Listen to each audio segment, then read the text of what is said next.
Business tycoon ملک ریاض دنیا T V پہ مہر بخاری اور مبشر لقمان کو دیے گئے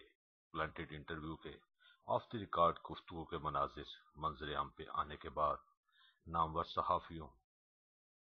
کے کردار پہ کئی سوالیہ نشان لگ گئے ہیں۔ ملک بھر میں صحافیوں کی ساکھ بری طرح متاثر ہوئی ہے۔ دنیا ٹی وی کی انتظامیہ نے مبشر لقمان کو معطل کر کے ان کے خلاف انکوائری شروع کر دی ہے،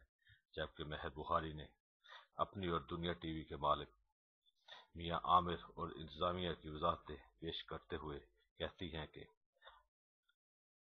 اگر میں نے کوئی پلاٹ یا مالی فائدہ اٹھایا ہے تو اللہ کا عذاب مجھ پہ نازل ہو۔ انٹرویو کے آف دی ریکارڈ حصوں میں وزیر اعظم گیلانی کا بیٹا عبدالقادر گیلانی مبشر لقمان کو فون کر کے ملک ریاض سے بات کرتا ہے، جبکہ نواز شریف کی بیٹی مریم نواز کی جانب سے بھی مہر بخاری کو فون پہ ایس ایم ایس آتا ہے کہ حمزہ شہباز نے ملک ریاض سے مرسیڈیز گاڑی لینے سے انکار کر دیا تھا۔